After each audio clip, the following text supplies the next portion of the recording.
Are you tired of all the voices who say, focus on the bottom line numbers? Say whatever you have to, just close the sale. Just get the credit card. It doesn't matter what you deliver. You will never build a successful business until you grow a pair and stop caring so much. Here, we respectfully disagree. We give you permission to embrace who you are, how much you care, and encourage you to design a business that works for you and your clients. Welcome to The Art of Giving a Damn, the podcast that proves with every single episode that you can create a profitable business doing what you're passionate about and making a positive difference in the world. Now here's your host, Michelle Schaefer. Hey, welcome to another episode of The Art of Giving a Damn. My guest today is Jacquelyn Gioertz. Jacquelyn, welcome to the show. Thank you so much, Michelle. I'm so glad to be here. I am excited to talk with you. You've got a very unique business that you run, and I think the audience will find it very inspirational to hear more about what you do and how you kind of moved into that. So just by way of introduction, you are known as your divine frequency expert, and you're the founder and CEO of Awakening Women, which is, I love the name of your business. You're also the author of a book called The Unthinkable Has Happened, a guide for the young widow. And I know we'll talk more about that in a minute. People hire you to help teach them how to tap into their soul purpose and how to use energetic tools to really engage with the magic of the universe, as you put it. I'm curious about that. And I know what you really focus on is empowering people to trust their own guidance, to release beliefs that are keeping them stuck, and to take the action necessary to achieve the success they desire. I love that you have included that last part. A lot of people stop at the sit there, meditate, think about it, and they forget the action part matters in this reality. So let's just jump in. Tell me a little bit about how you got started. What brought you into this as a business? It's one of those things where I had been doing it all my life, right? Because I was always I was that weird kid that, did palm readings and Ouija boards and that kind of thing. And then there was a time in my life where I was widowed, and I thought, okay, what am I going to do now? Who am I really, right? And that was the first step of that. And then a little bit later, there was a time where I was really at the bottom of the barrel, so to speak. I was living in a very tiny, horrible cottage with no AC in the middle of Florida. I had no vehicle. I had just lost my job. My family had moved to other parts of the country. And so I was laying there, and if you can imagine, I'm laying in my bed looking up at the ceiling fan, trying to pretend that this is a clear ocean breeze, right? And the sweat is just pouring down. I'm going, how did this happen? How did I get here, right? Yeah. And it was really in that moment where I thought, you know what? I've been so busy making other people's dreams come true. Using the magic and the tools that I know to use, but I've been using for everybody else that I had totally forgotten what it was I wanted. And it was in that moment that I thought, something's got to change. And that's really when I got certified as a life coach and, law of attraction practitioner, and really started my LLC and said, okay, so now we're going to make some differences in the world for myself and for the people I come into contact with. Right. So that's really what it was. It was that moment of, how the hell did this happen? I'm sure people listening are thinking, yeah, I've had those moments, because we've all had that moment where we're like, how did I end up in this situation? And, I one of the things that I know is part of your system of manifesting that life you love is getting clear first. Yes. And how key that clarity is of, okay, how did I end up here? And really, what do I want to create? Yeah. And that's really, clarity is always the key. And there's a couple of reasons for that. Clarity breeds confidence. Confidence breeds action, and action breeds results. Like right? that. So you have to have that clarity. Here's the key, though. Most people don't know what they want. And we all know what we don't want. Yeah. Right? That's very true. Yeah. So one of the exercises I use is that we start with what don't you want, and we flip it until we tweak it and get what you do want, because that's when you can I call it putting your order into the universe. It's kind of like if you go into a restaurant and you say, hey, I want to have some breakfast. And your server says, great, we have breakfast. What do you want? Right? And you go, I'm going to have eggs. And your server goes, great, we have eggs. How would you like them? Just, right? So you have to have the clarity in order to get what you want. And it's the same thing when you're working with the magic. You have to have the clarity. Otherwise, you can't receive it.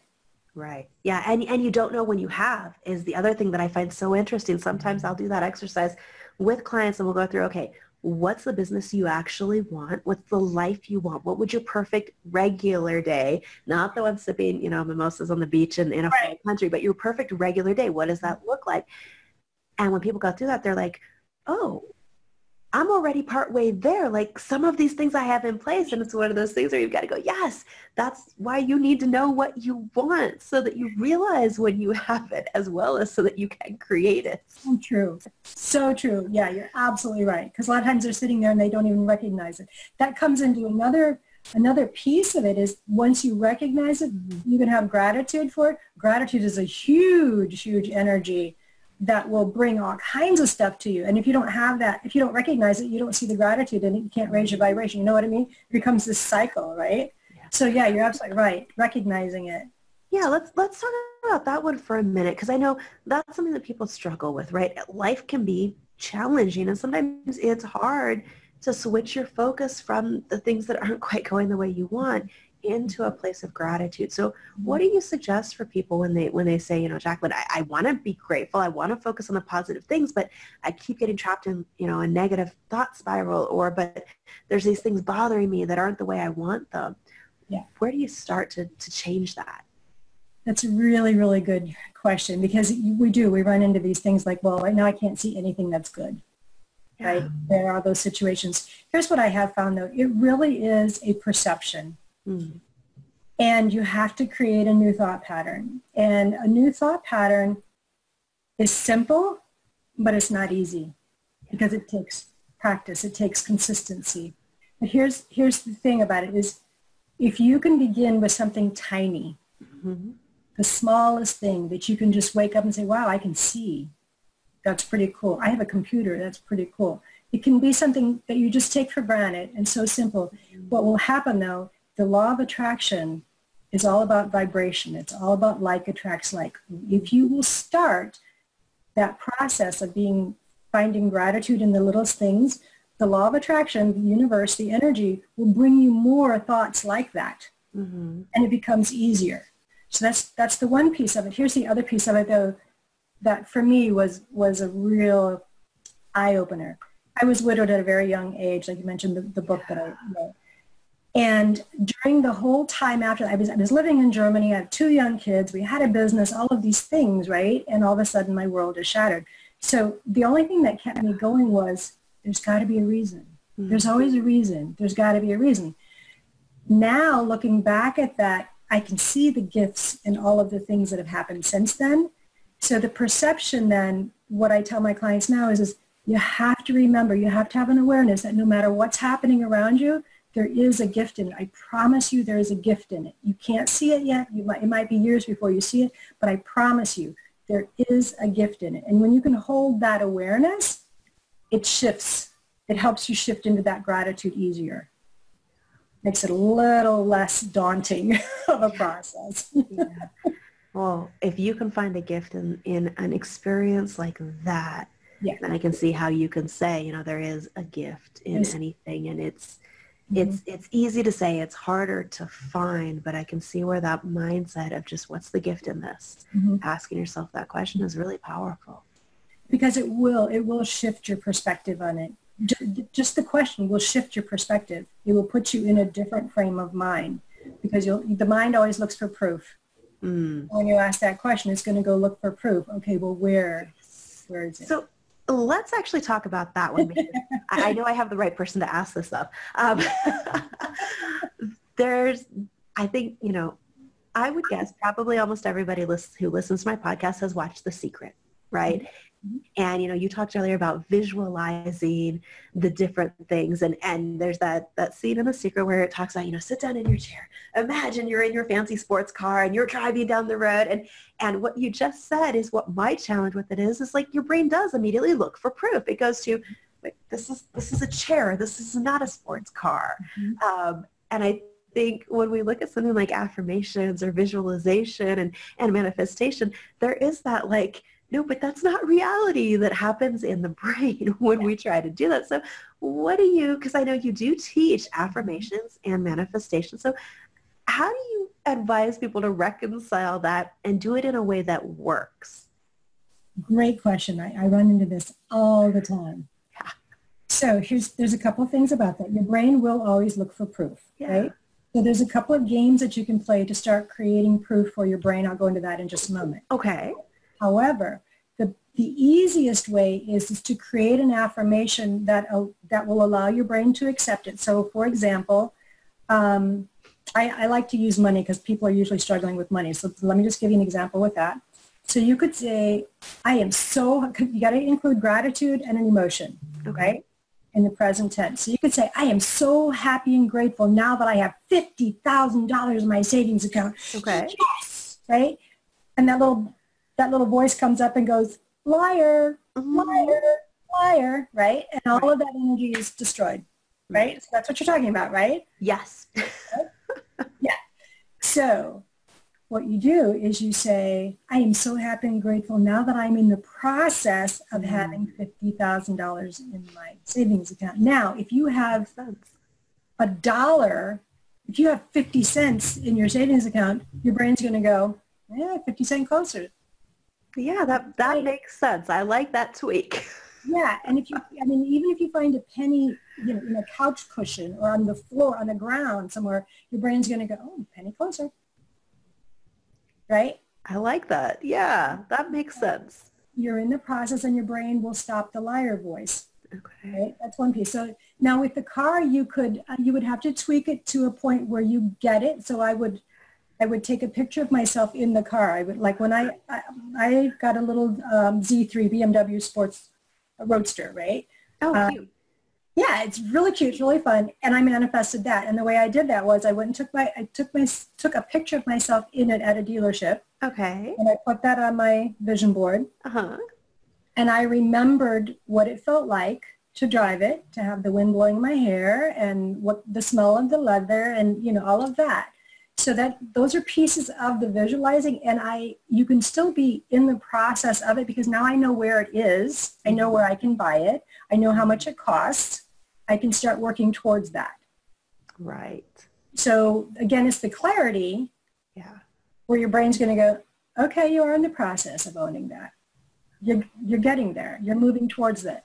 Do you see the difference in it? Yeah. That seems like something you could actually say or write that would not kick your brain immediately into, have you lost it? kind of mode. Right? There's nowhere near 50,000. What are you doing? Yeah. So one of the exercises that you can do too is here. So your brain will always look for proof. So you can tell your brain anything. For example, if you say all dogs are mean, your brain's going to go, oh yeah, when I was 3, a dog growled at me. All dogs are mean. Yeah. You can also say, all dogs are wonderful. And your brain's going to go, oh yeah, when I was 10, a dog licked my face. All dogs are wonderful. Right? So your brain's going to go with whatever you tell it, so you have to have proof for it. So when you want to manifest something, you want to start with small things. You want to start calling in that magic and say, okay, you can start playing with your intuition. One of the exercises is you can say, I want to receive a gift in the next 24 hours. Okay. And you be open to seeing how that appears. And you start playing with it. And there's actually a book on that called E Squared that gives all kinds of exercises in that. But you can play with that where you practice, where your mind will go, okay, I'm putting that out there, and then you get the result, and it's like, oh, this works. Yeah. Right? I do bending space and stretching time all the time, and I teach my clients how to bend space and stretch time to get them where they're going to go in a timely manner. Okay. And do it, and it's like, oh my God, it works. Yes, it works. So now your brain is going, wait, this stuff works. That's interesting. Okay, so talk to me more about that. I can't be the only one right now who heard that and went, wait, what? Bending space. Bending space and stretching time. What does that mean? Okay, so I use it mostly when I'm driving somewhere. Okay.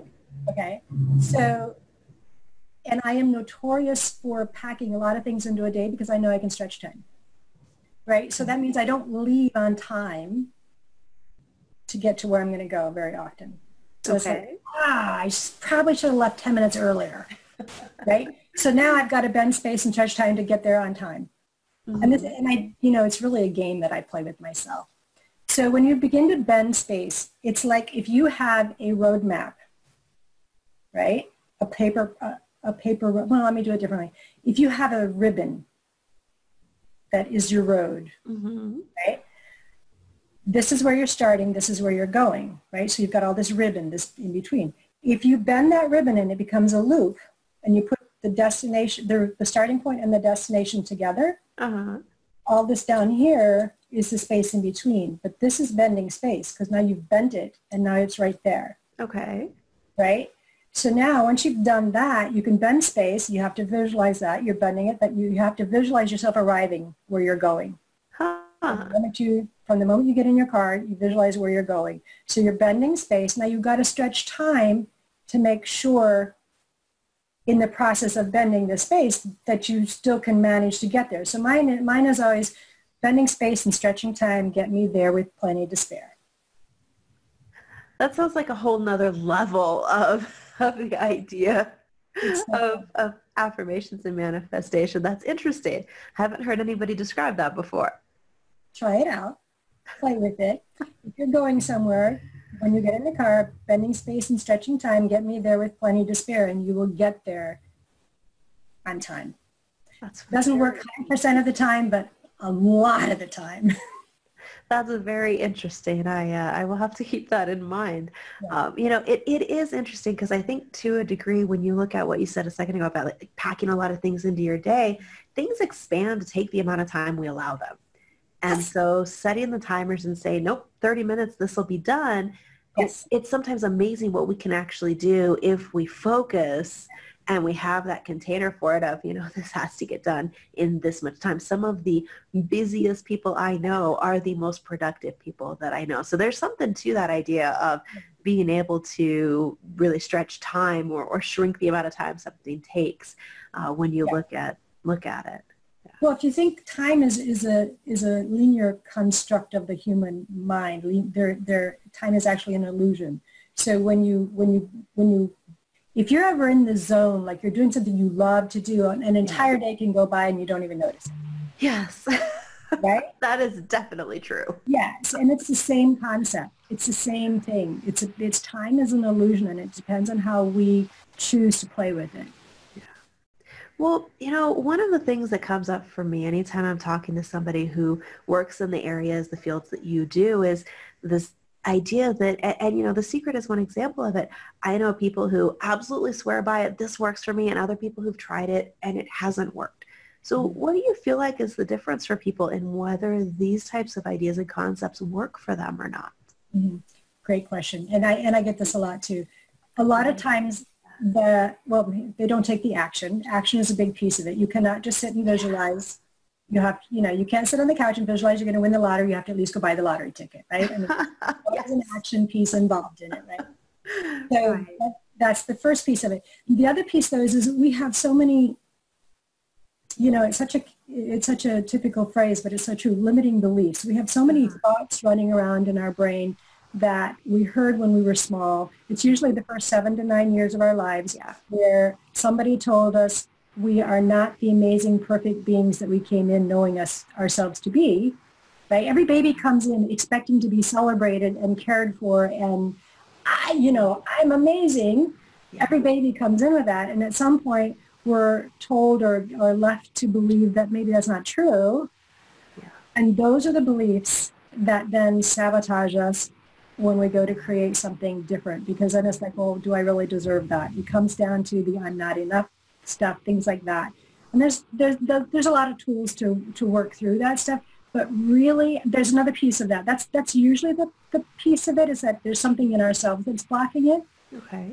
There's another piece, though, that I play with, because I also believe in divine timing.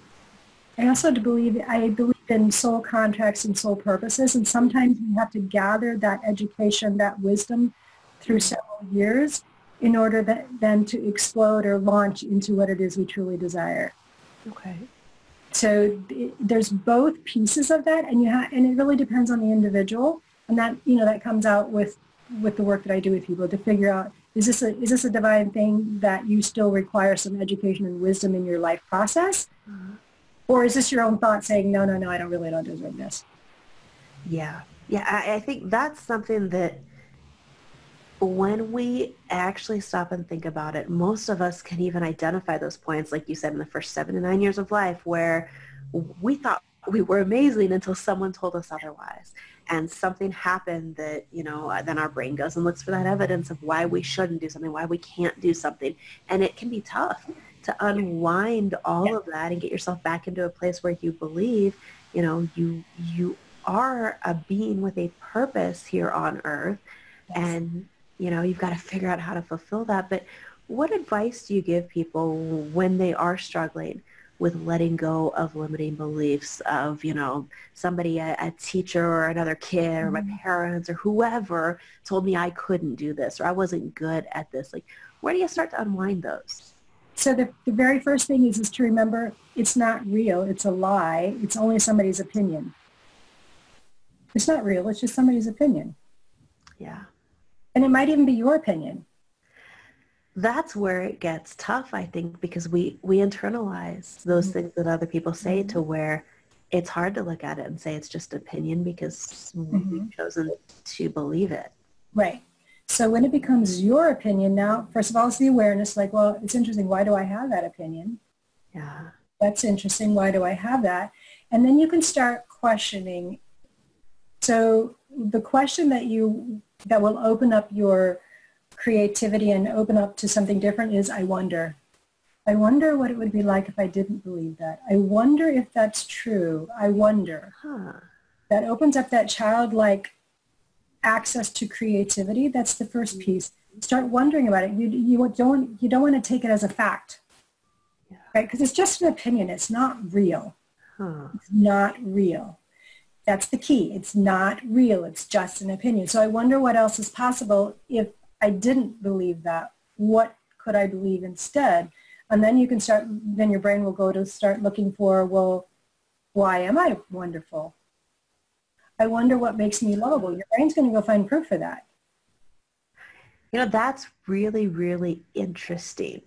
I've never heard anybody put it that way. And it's funny because, when you look at a lot of this more woo-woo energy stuff, and then you look at the science behind things, what you're talking about, science would describe as the reticular activating system. Yes, right? It's that exactly. You're going to go find it. And so it's interesting. I had never thought about applying it in that way to those beliefs and finding proof of the opposite being true of what we've maybe accepted. That's a fascinating way to look at it.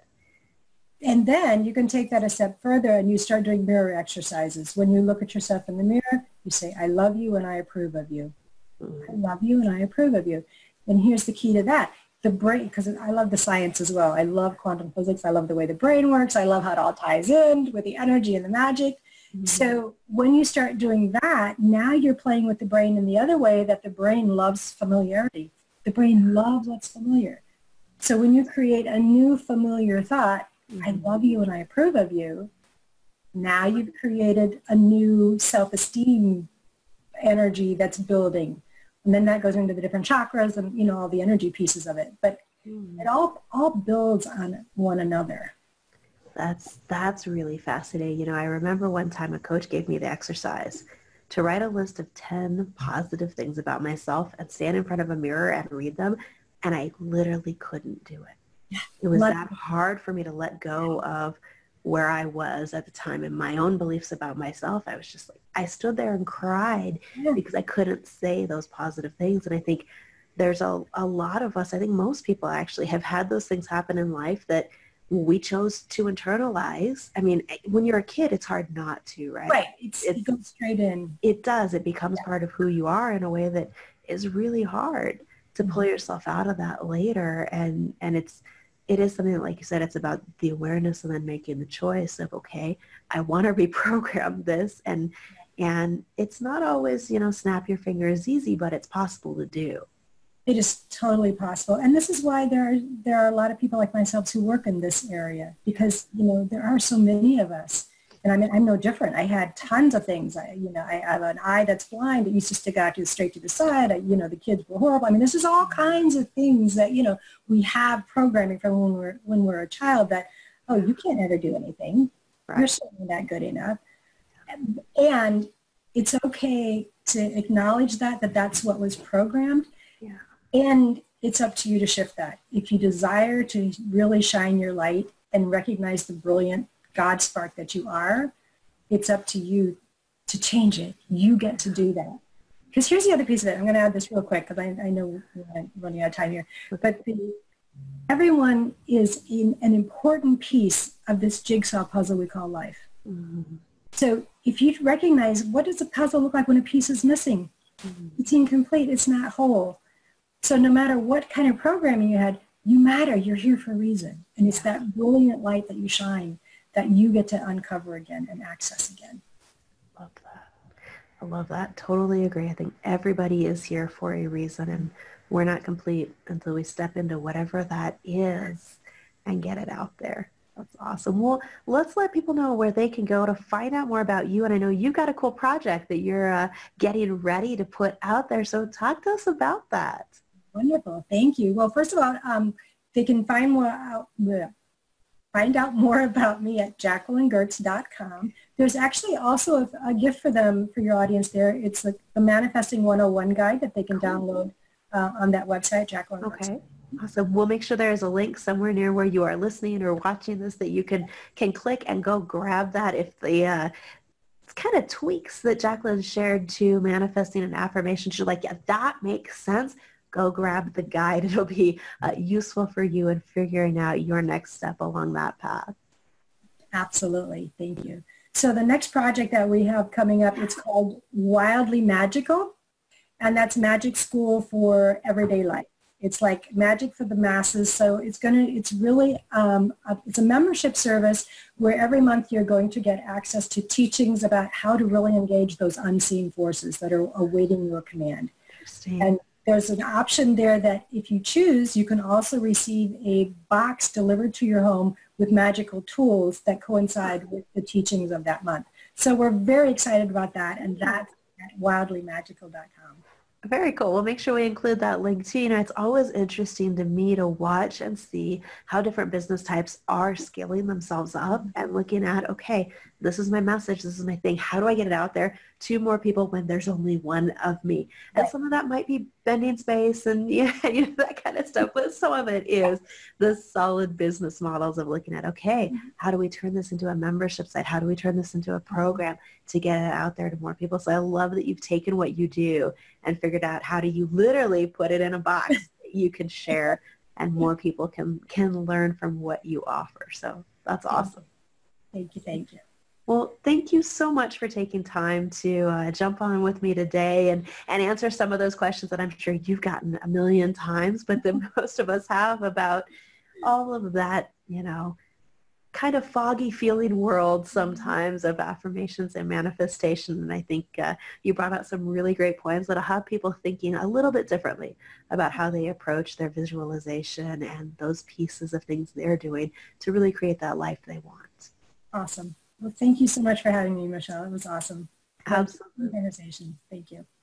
All right. Wherever you are watching or listening to the podcast today, make sure you go check out Jacquelyn's site, find out a little bit more about what she does and how she can be there to support you in creating that life you want. And hit like, rate, review, subscribe to the podcast, and we will see you back again soon for another episode. Thanks for tuning in.